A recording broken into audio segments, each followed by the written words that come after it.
Hi, this is Mike from Mike's Unboxing Reviews and How To, and today we're going to take a look at another great smartwatch from UMIDIGI. This is the UMIDIGI GT. Keep watching to find out more.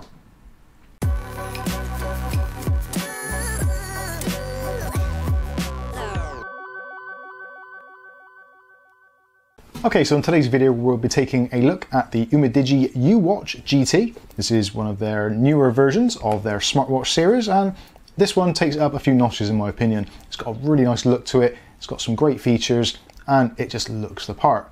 So first of all, what we'll do is go over to the website, go through some of the specs, then we'll do a full unboxing, and then go through some of the application details, and then I'll give you my final thoughts.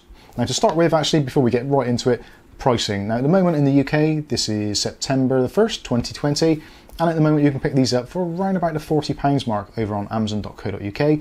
You can also pick them up on AliExpress and places like that, so do shop around. I will be leaving some links in the video description and also to UMIDIGI's site, which you can go directly to and buy from there. So with that said, let's take a look at that site. So this is the main site for umidigi.com, and as you can see, this is the Uwatch GT. And as you can see straight off, it just looks an absolutely fantastic piece of kit. I really do like this analog look display.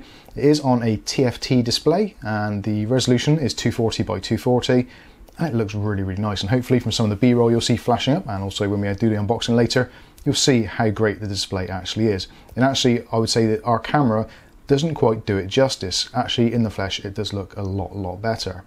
Anyway, let's look at some of the specs and some of the features. So the UMIDIGI flagship sport smartwatch. Now this is essentially a sport watch rather than a smartwatch, I would say. It does have some smartwatch features, but is essentially designed around those of you that are really into your sports. And especially in this particular one, swimming is actually very well catered for, due to the fact that it's got 5-atom waterproof and also that all-day heart rate monitor. So moving on down, it goes through more detail. So 50 meters super waterproof. So it supports the industry leading 5-atom waterproof level, which is the same as basically most high-end watches. It doesn't specifically track swimming exercise, but you can record other data such as your heart rate, etc., whilst using it in a swimming pool or in the sea or wherever you plan to go, I guess. As you can see, there's a nicely photoshopped image of a watch on a swimmer, but we'll pass on that. So all new aesthetic design and process. So the GT's got this really nice dual crown design, and it looks quite sporty, but yet also looks pretty business-like. So you can wear it into the office and you can wear it out on the track or in the field and it won't look out of place. So as you can see, the Uwatch GT features a 47mm metal watch frame, so a stainless steel frame, and it's a 1.3-inch circular TFT color screen. The viewing angles actually are really good on it, and even though they put it there, I don't think that is actually a photoshopped image. I think that is actually the real deal. It does actually look really good on most angles. It's also got high quality tempered glass, which makes it anti-scratch durable and resistant to water and dust, which is all great, especially if you're using it in a sporting environment. It's also got a really nice strap on it as well, which we'll take a look at later. It's really flexible and is a TPU strap, or basically like a silicone style strap. Really comfortable and is removable, so you can change it should it get shredded or whatever in your daily use. So moving on to the connectivity, so it's got a Bluetooth 5.0 chip, so it's faster and more stable. Bluetooth 5.0 generally is much better for these kinds of devices for reliability and also for longevity. So we've got 100% increased transfer rate, so it's much quicker to transfer, and also 40% decreased power consumption, which means it's going to last a long time, which is pretty much our next state of cool. So it's got 10 to 15 days of daily use and a really long battery life. The battery itself is, I think it's 260 milliamp hour battery, so not massive, but due to the way it operates and also the very quick screen shut-off time, the screen actually shuts off in just a couple of seconds, so it doesn't stay on all the time, which I would have preferred to have seen an option to actually have it stay on all the time. But again, this will make the watch very long lasting, and you won't have that battery kind of worry of it going flat when you don't have your charger to hand. So 10 to 15 days of daily use, and obviously your battery life may depend on your usage, that kind of thing. So you've got 12 sports mode to help you train better, and also synchronizes with Google Fit, all those kinds of things. So you can do walking, you can do treadmill, running on a treadmill, cycling indoors, cycling outdoors, all those kinds of things. Basically, if you select a sports application such as running, walking outdoors, cycling outdoors, that kind of thing, hiking, it will invoke the GPS on your phone or mobile device, If you're doing the indoor ones, then it will obviously not use the GPS. So all well and good. So you've got more advanced all-day heart rate monitoring, and I've actually found this to work particularly well. The HX3600 optical sensor does seem to be very, very good and very reliable, and very much on par with my Apple iWatch. So we've got the HX3600 optical sensor, 24-hour detection. You've also got heart rate alarms, which you can set for obviously high heart rates. So if you're doing exercises, but maybe you're you want to stay within a certain level, you can set that accordingly in the app. Also, you've got sleep detection, all that kind of stuff, calorie detection, which is more of an algorithm than detection. It doesn't actually watch you put things in your mouth or drinking things. Based on the algorithm from your height, your heart rate, etc., etc., it'll work out roughly how many calories you're burning. Also, it's got step detection. Now, the step detection is a little bit delayed, so there's normally about a 5 to 10 second delay between actually synchronizing between your watch and also synchronizing between the app. So if you're walking along and expecting to see the step detection move up step by step as you walk along, yeah, it's not going to do that. It will update every few seconds and it'll jump up in kind of steps of 20 or 30 or whatever, that kind of thing, or kind of individual steps, but it's not going to be step by step, so don't expect that. Also, you've got multiple notification functions, so you've got SMS, email, newsletters, weather, all those kinds of things on the watch as you expect from a smartwatch. And you've got a couple of different faces that you can have set on the watch itself. Now, unfortunately, because this synchronizes with the Very Fit app, it isn't a specific app to UMIDIGI, so don't be expecting updated faces on this either at all or possibly in the future. I think we're going to be stuck with the static ones which are actually on there, but you can choose between them and I think they look really nice. This main analog one I think looks brilliant. This is kind of slightly reminiscent of a sports watch as well. And we've also got this one. There is another one as well, which I haven't seen on this one, which looks a bit like the Samsung Active Fit, I think it is. Looks really nice. As it says, works with Very Fit Pro. That requires iOS 9 or later, or Android 4.4 or later. So that's pretty much every device on the market at the moment. It does come in two colors actually. You can get it in the matte black, which is what we'll be unboxing here. And also it comes in this midnight green effect strap with this really nice kind of bronzy brown looking face. Almost camouflage, I guess. And that is pretty much for the website. So let's go over to the actual box itself now and take a look and see what we actually get. So there we go, there's the introduction. This is the packaging. The packaging on the UMIDIGI devices is basically all the same. This is kind of black square box, but yeah, does the job and holds it, and essentially you're not too worried about the packaging, you're more concerned about what is actually inside the box, which is what we're going to find out right now. So first of all, we've got obviously the watch itself, and it comes with a label on the front telling you a little bit about the buttons. So the top button is your multi-function button for cycling through various different parts of the watch, different apps, all that kind of stuff. The bottom button is your back button, but also is a combo power button. So press and hold to turn on, press and hold to turn off, usual kind of deal. Also in the packaging, we get the thank you for choosing UMIDIGI, and you get some QR codes so you can follow them on various social media platforms. You also get a leaflet, or well, more of a booklet actually, or actually more of an encyclopedia. There's tons and tons of information on there on various parts of the watch, how it works, how to sync it, all the key instructions, etc., and some of the watch faces, that sort of thing.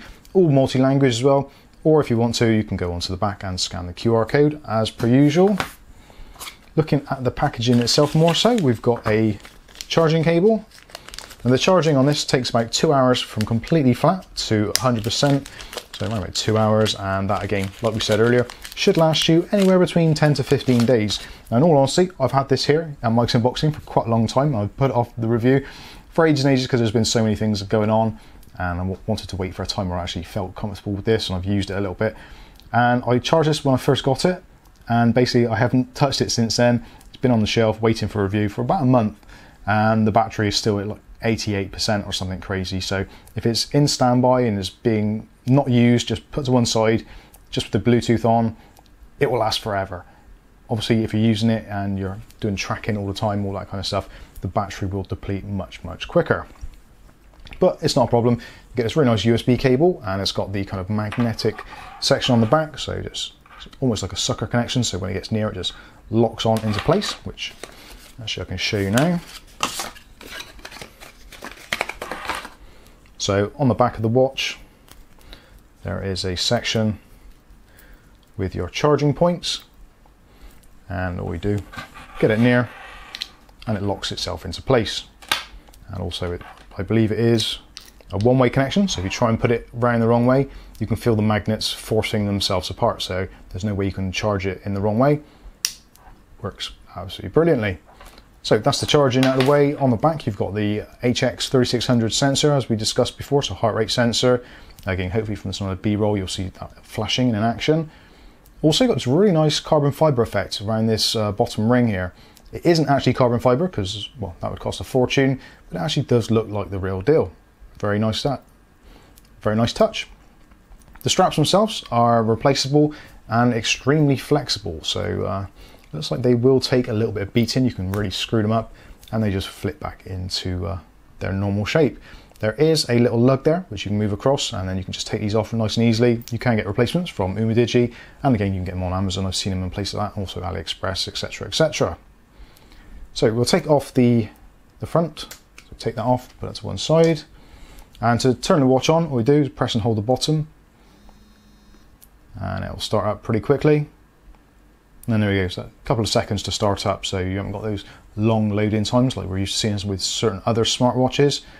And depending on the level of brightness, you may or not be able to see this, so let's turn the brightness up. To do that, all we do is flick up from the bottom, go into your settings, and you can click on the brightness button, and as you can see, that is cycling through nicely. I did find I actually had to put the brightness setting on the very, very lowest setting just for the camera to actually make it look as nice as it actually does in real life. For some reason on the highest brightness setting, it looks a little bit washed out on camera, so we reduced it, but I've put it back up now.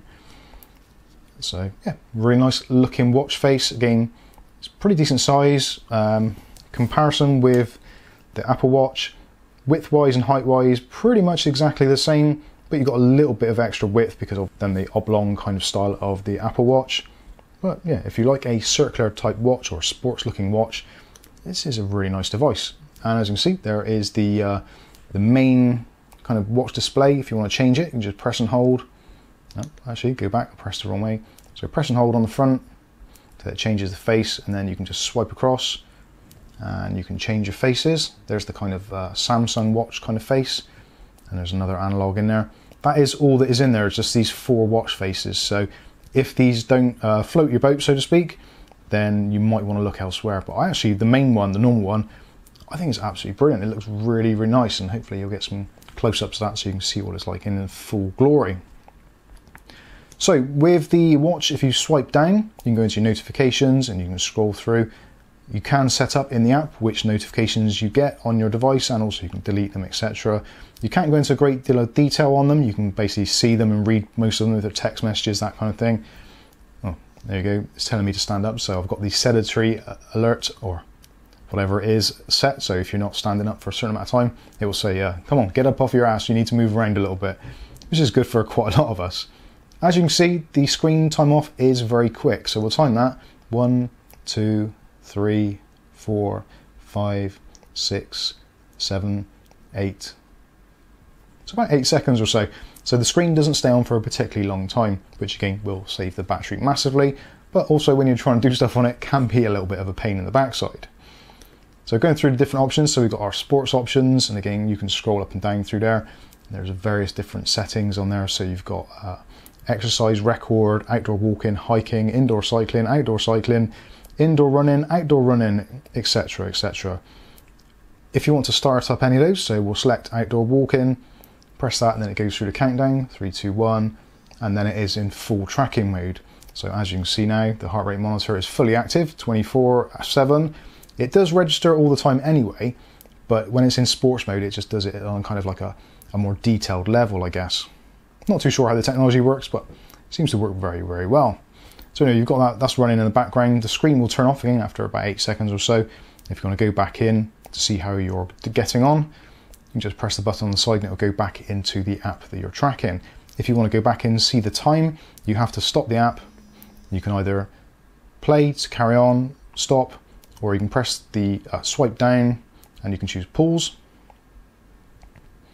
which is not easy for me to do on this angle. And then you can either stop it or whatever and go back to your watch face. Swiping across, go back. So swiping across, you've got things like do not disturb, so click on the moon icon, that's do not disturb. the brightness button, and you've got your settings button. Also, you've got a weather feature, so it can tell you the weather. I'm not too sure how the weather works. It's supposed to pick it up from your watch. It's supposed to pick it up actually from your mobile device, but for some reason it seems to think it's 30 degrees here, but it certainly isn't. Whether that's Fahrenheit or whether that's centigrade, I'm not entirely sure. I don't get where it's picking that up from, but yeah, there certainly isn't that here in Bristol at the moment. Minor inconvenience. So yeah, that's pretty much it for the features. It does pretty much everything you'd expect it to from a sports tracking device. Certainly is a lot more flexible and a lot more features than some of the Fitbit devices, which cost at least double. If you want a more fully featured device, which is going to give you more integration as a smart device with other apps, etc., and more flexibility, then obviously something like the Apple Watch is going to be a better option for you. But having said that, the Apple Watch is 3 to 4 times more expensive. Around about £40, I think this is fantastic value for money as a sports tracking device. It works really well with the Google Fit app. You can synchronize all your data in there, so if you're already a Google Fit user, this will synchronize with that absolutely fine, no problem at all. Overall, very, very nice watch. It's got a nice bit of weight to it as well, so it doesn't feel like it's cheap, plastic or anything like that. The actual stainless steel construction seems to be very, very nice, very, very rugged, and will probably take quite a beating. Well, it should do. It's a sports watch. So let's take a little look at the app, which hopefully you will be able to see on the screen here. So basically it is the Very Fit Pro, and you can see there it goes into very limited detail of what goes on. Everything is in there, but it's just not the nicest of user interfaces. You've got, let's say, your sleep section, all that kind of stuff. Essentially, again, it isn't as fully featured as the Apple Watch, which is, I would say, its main competitor. It's probably around about the same sort of level as Fitbit, and I think that's where they aim this watch as. So you've got all the things in here. You've got your call alert, sedentary alert, alarm alert, SNS alert, so that's your messages, that kind of thing. Heart rate detection, you can set to automatic or manual. Wrist sensing is so if you lift the watch up, then it lights up, wakes up. You can turn it off altogether, so you can only turn it on by pressing one of the side buttons. You can do your firmware upgrades, that kind of thing. Yeah, loads of different features in here. You can go into your user account, set your things like your weight, all your own personal information, which hopefully you can see there. Hopefully you can't see my personal information because it's personal, but you get the idea. You can set in there, so your date of birth, your gender, your height, your weight, all those kinds of things, and you can track all those sorts of things. The app itself, pretty flexible. Again, for me personally, these sorts of watches, I'm not a really sporty person, so I'm not kind of really anal about seeing how many steps I've done or how much calories I've burnt, all those kinds of things. Again, if you're that kind of person, you're really, really athletically training, then this has got the capability of doing that, but it's probably not the most accurate in the world, especially for things like your blood saturation, SpO2, that kind of thing, which this doesn't have, unfortunately. Some of the other watches in the range do have that, so again, there's lots of other ones you can choose from to get exactly the right watch for you. But as a combination watch, if you're kind of a semi-active person, or maybe you're working on a building site or something, and you just want a watch which will give you a little bit more data than it would from your kind of Casio standard watch, then this is a really good idea. It's very rugged, very strong. You've got your Gorilla Glass on the front, so it's going to be quite difficult to damage it. It is quite scratch proof. I've actually tried to damage it in some way and make any marks on it. It's just absolutely perfect. It comes out really, really nicely. So overall, for £40 or so here in the UK, I think it's fantastic value for money. Again, slightly limited, not quite as fully featured as the good old Apple Watches, but certainly will give the Fitbit devices a very, very good run for their money, pun intended. So this has been the UMIDIGI Uwatch GT. I've been Mike. This is Mike's Unboxing Reviews and How To, and hopefully we'll catch you in the very next video. Thanks for watching.